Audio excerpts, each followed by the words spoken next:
Welcome back to another installment of the Vinyl Vault. As always, we are your host. I'm Parker. I'm Tony. And we are, like I mentioned in our previous episode when we counted down our top Ozzy Osbourne songs, we are trying to, do some renovations with the show on the fly to make it more user-friendly, more fun, easier to listen to, easier to engage with. And we thought, what better way to do that, to roll out some of those changes with one of our... maybe not our favorite album, my favorite album, one of, if not one of the top, it's definitely a Mount Rushmore album for me, and that is Michael McDonald's If That's What It Takes. You may remember, I think it was the end of June, we talked about doing this, I believe, when we did our Daft Punk episode. Maybe it was when I got back. I think it was. Yeah. Okay, it's been several weeks. Mm-hmm. This is a great album. This is probably, I will go as far to say minus one song, the perfect album. And I know that Tony's not a big fan of yacht rock, but I forced him to listen to this, and he's so basically what we're going to do is we are going to talk about our 3, maybe 4 if there's a tie, favorite songs. There's definitely not a 4, and there's definitely more than 4, but it was harder for me to narrow it down, folks. And then we're going to pick a song that we both just did not like, and honestly, I have a feeling it might be the same song. But a little bit of history about this album. This is Michael McDonald's first solo album. If you ask me, it's his best solo album. It has great hits. It's most famous for the I Keep Forgetting, which a lot of people might, when you hear it, you know it. If you don't know the name by the title, when you hear it, you know it. It's a great song. This was probably at the latter. It was probably after the yacht rock prime, the 70s, late 70s, early 80s. Was the best time for yacht rock when you had, Steely Dan, Toto, they were cranking out hits like no one's business. And then, Michael left the Doobie Brothers, and in 1982 he comes out with this album. A great solo album. We have to put it up there with the best solo debuts with like Boston, Michael McDonald. This album, obviously, that's my list. Boston and Michael McDonald, best solo albums. Tony, we're not going to get into too many details, but you listened to this album front to back. Before we get into our favorites, what was your initial impression of this album? Well, as you said, this was not the usual genre that I would kind of go down, even though it is rock. To tell you the truth, this was a constant struggle for me to listen to. He's lying. I think by the time I got to maybe the 5th or 6th listen, because I really tried, and I'm pretty sure that's one of the title tracks here. Did you say 5th or 6th listen? Yes. I went through this album quite a bit because I'm trying to find something that I can latch onto as I'm just struggling to listen to this album. So... yeah, for my first initial listen, I remember just thinking, okay, maybe this next track will be better. And I mean, when we go down and talk about our favorite ones, I heard one that I know very well, and was like, okay, surely we'll find something to par. It gets better from there. And as I kept listening, I was like, when is this going to get to a on par song? And for me, it never really did. So yeah, hence why I just had to keep lilistening. I went through lyrics. I went through the actual I actually tried to learn some of the songs. He wrote every one of these songs. He had some help, but he wrote most of them. Yeah. I like I said, I actually sat down and learned how to play a couple of these songs just to have some appreciation for stuff. And I've got some. And then I would eventually just dive down to other people that are in yacht rock and found that okay, maybe this guy isn't as good as the rest of them. So what you're saying is that the greatness of Michael McDonald opened your doors to more yacht rock. In a different way. No, I get what you're saying. Michael McDonald, yes, I did it's a gateway drug. It's a gateway drug. Yes, I suppose. Yes, if this is your idea of the pinnacle of yacht rock, please throw me off the boat. I wouldn't. Okay, I'm not gonna say it's the pinnacle of yacht rock. I think Toto's I think it's Toto's first album, the one with Georgie Porgy and Hold the Line. That Asia, this album, they're all on the Mount Rushmore of yacht rock, and it's so offensive. I had to, granted, Metallica's great. Metallica is a very famous band. They've sold millions and millions of records. No, this is better. This is better. This is perfect. I think Questlove said it best in the documentary. It is perfect sit-down dancing music. It is perfect sit-down dancing music. It is. And I'm so offended. It is when you call city utilities and they put you on hold and just some guys just singing in the background. That's what it is. Your bill is due. Yeah. Anyway, ignore him. Great tracks. So this, I believe, I don't know what was it, number 6? I think it peaked in the top 100. Specifically, and then I think I Keep Forgetting is, I don't keep forgetting. The song is called I Keep Forgetting. I think it topped out at number 4. So obviously a very successful album. It was very good. It was so good, he didn't even match it with the rest of his albums. It set the bar so high. But I'm going to hit you with this. I'm going to hit you with the top 3. All right. Okay. So the top 3. So number 3, it's a tie. Okay. Between If That's What It Takes. And we can't play the music, so I want you to understand that we're not just like ruining this for you guys. Go out and listen to these songs. Go out and listen to them. You're fine on. And let us know in the comments, like, do you agree with Tony? Do you agree with me? Probably me. But just listen to them. So top 3, I have a tie of If That's What It Takes, and then Love Lies. I love that. I love those 2 songs. Actually, I'm sorry, not Love Lies. I'm sorry, I got that confused. I Gotta Try. They rhyme. Leave me alone.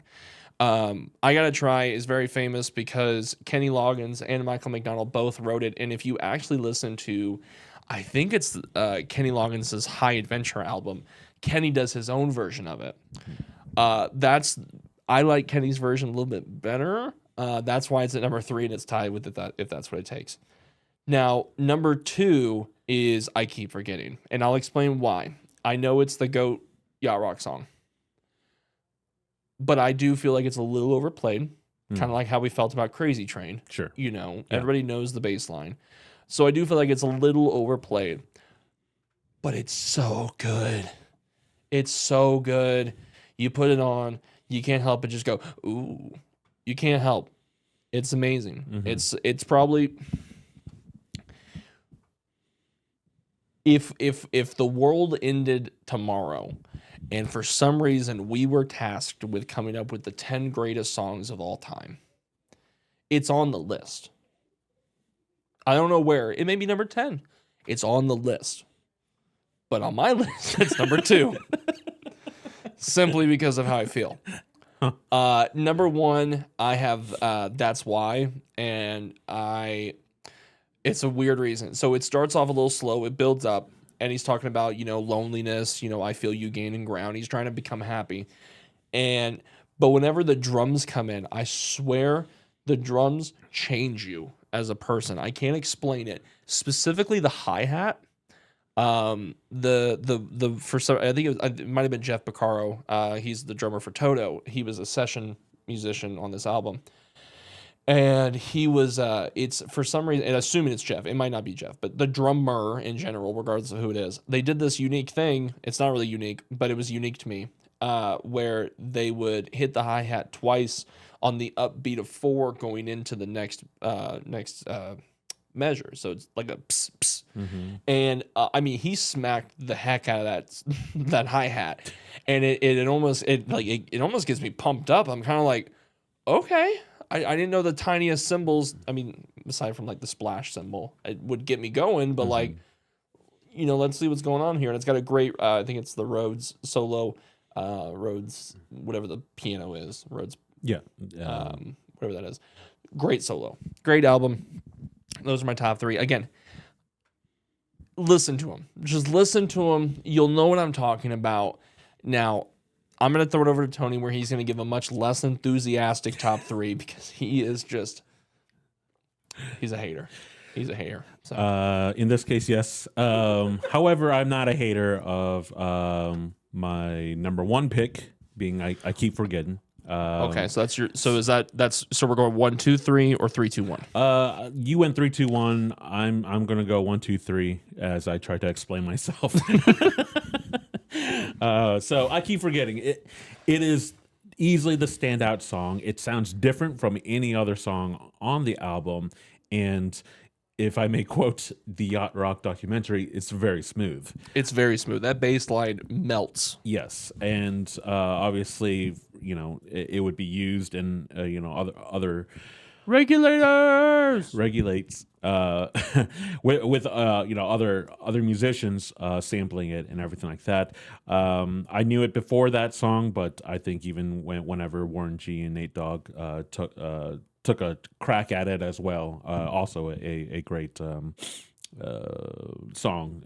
as well. So if that is the highest, as I said, the bar, I found myself after the multiple listens, hearing the piercing sounds of Michael McDonald in my head. It's not piercing. It's smooth. You know you're in good hands. It's like if the Allstate guys sang a song. I kept hearing the chorus of "I Gotta Try." And so that was at least something like, hey, it's a melody that's in my head. And it has that similar bounce to What a Fool Believes when he was with the Doobie Brothers. Yeah. And that's definitely what caught my ear was that my big thing about this whole album to me was that it didn't feel adventurous. It felt very, very, very safe. And then it's Michael McDonald singing over it. And so I'm trying to, what catches me is whenever he decides to do a little bit more of the songwriting, like tricks of call and response or just repetition of stuff. Because a lot of his music, from what I heard, it goes to, and I think it's just his melody choices that I'm not like a huge fan of, or it's just not enough of a hook for me, and that's why there was nothing that was really hooking me. But that being said, I gotta try the bounce, back between the notes. It was able to become somewhat of an earworm in my head. So, and then my third song, which has a similar thoughts of the chorus and the general song, was "No Such Luck." Yeah. Yeah. So it's a little bit. It has the bounciness of that chorus, but then the verse is a little bit more tame. So because it's tame, it dynamically goes to the chorus. Yeah, and so that's what I'm talking about. Is that to me, I describe the music as your elevator music or your on hold music, and Michael McDonald is singing over it.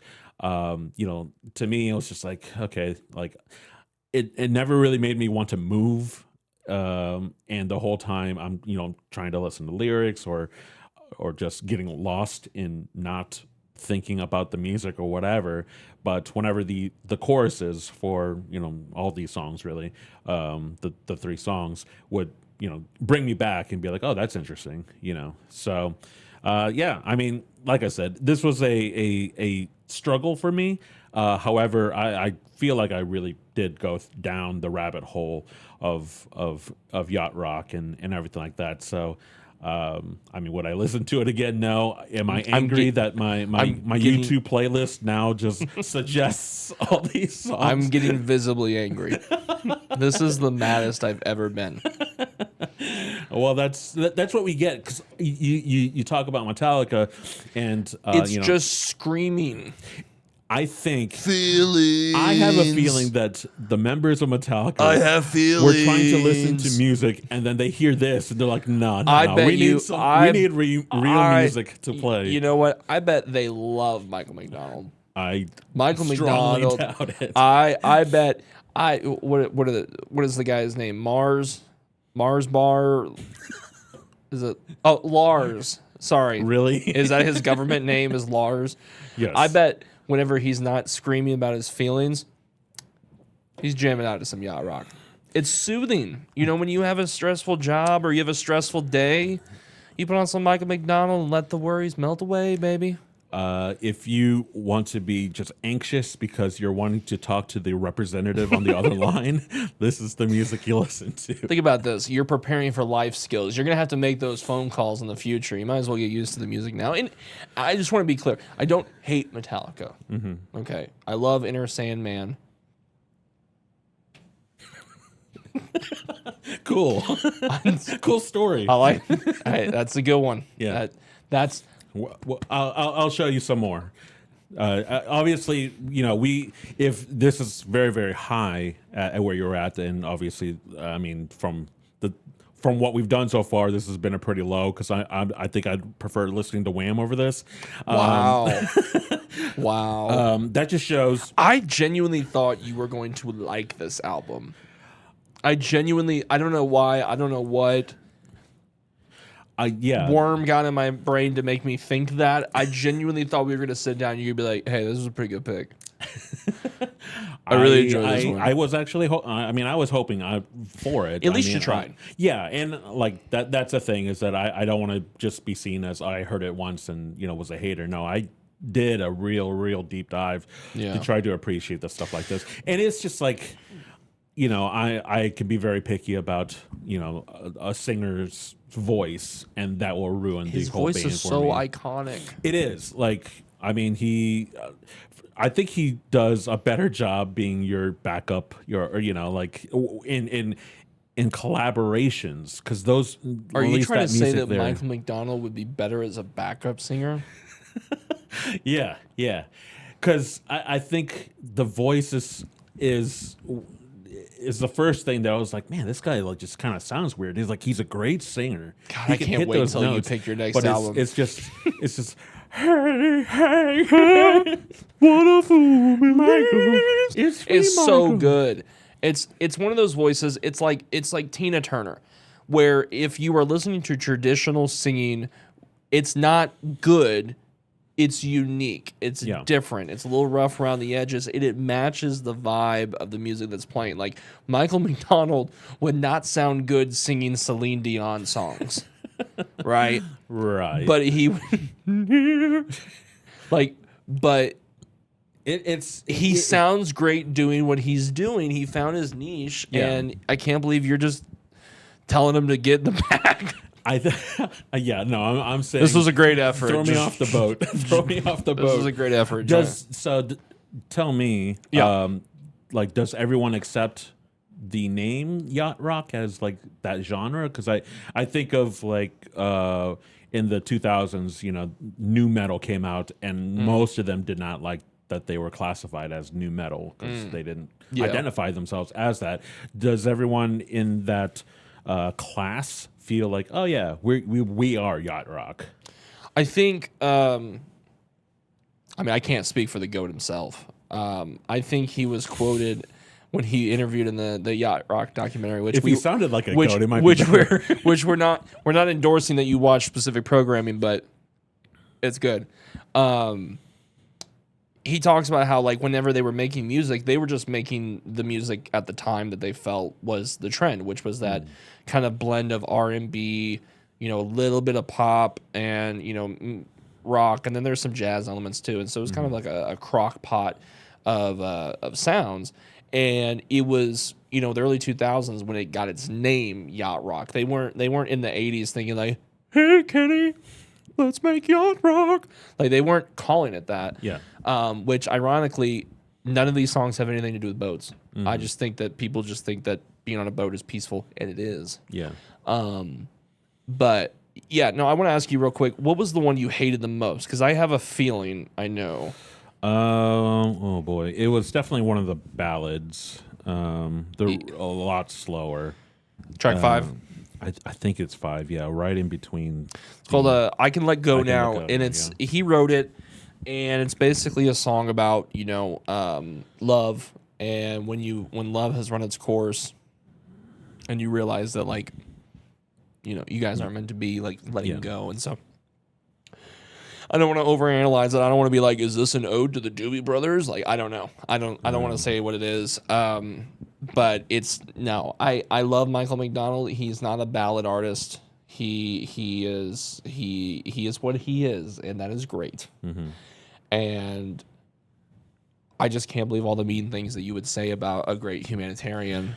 Well, that has brought nothing but peace and love on earth. If the song is about letting go of love, or giving up on it, or whatever the case, I think that's where I Keep Forgetting really, really like does a great job of the lyricism and the visuals that he gives you. I thought you were making a pun. I'm sorry. You're being serious. No. I thought when you said I keep forgetting, I was like, oh, is he making a joke about forgetting the rest of the album? No. Well, I mean, to tell you the truth, as you look at the title tracks, there's a lot of things that are just like, this is my journey right now. But the way that I Keep Forgetting is written, the lyrics like do a better job of explaining what's going on than that in particular song. Yeah, is all I'm trying to say. It's just, I think I Keep Forgetting is a great song too, because I mean, if you like you'd mentioned with the lyrics and the writing, like that song's basically, I mean, he's just saying like, I keep forgetting that we're not a thing. Like it's a man struggling with a breakup, and then you know what, concept album. I'm just calling it's a concept album. It's meant to have a metaphorical political message. It's got all the stuff. Yeah, the concept of me going through this and trying to play by the rules and trying to believe in it, but I'm just losing it. Love lies. Love does lie. It just I thought I loved it lies right to your face. I thought I loved all music. It's it needs to be in your rotation. I would be more interested currently in other yacht rock, because I think it's maybe it's just Michael McDonald himself. Because I listened to a little bit of Kenny Loggins and was like, okay, like he's got a great voice, and like the music's just a little more dynamic to me. Tony. And listening to your Steely Dan's. Tony, this would be like, I love Star Wars, but like, can I have all the parts without George Lucas? You're asking for a Rogue One was amazing. You're asking for a specific genre of music without one of its founders. Understandable. Sometimes it gets improved upon. Like, no, look at these lights. Like, do we really want to be by a lantern by candlelight, or do we want LED lights? That's all I'm saying. That album would sound great next to candlelight. Just sitting there staring at the flame. No, okay. So obviously we didn't.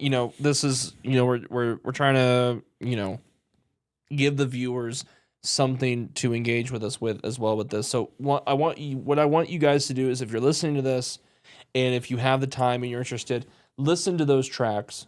You don't have to listen to the entire album, but just listen to those tracks. Let us know how wrong Tony is. And honestly, I kind of want to see I want to see a lot of people come out on social media and be like pitchforks from the Simpsons movie, but like pro yacht rock pitchforks.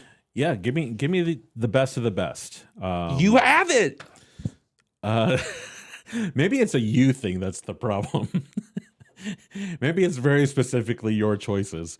Michael McDonald is the GOAT. Okay. Well, he's got great blue eyes. Should we talk about no, let's not talk about the cover. I have a feeling it's one of the best covers of all time. It's fantastic. I mean, look at this thing. Piercing. I mean, look at him. That is that is a man that knows what his voice does. He's got a voice that can make a Wolverine. Yeah, that's my voice. And make a Wolverine purr. It's that line from Anchorman. It suits so fine, he made Sinatra look like a hobo. It's a quote. That's not how I feel. It's a great album. Great album cover. Great eyes.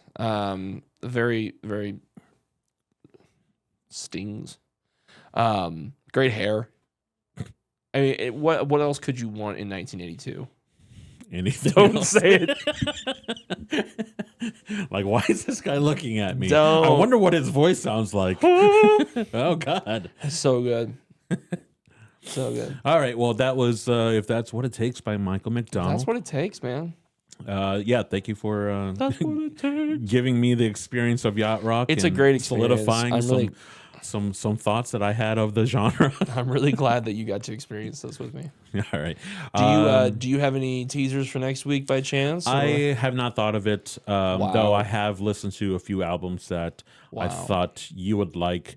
I don't- already know that you like the band, so or at least know some Well, singles. the band named the band is a good band.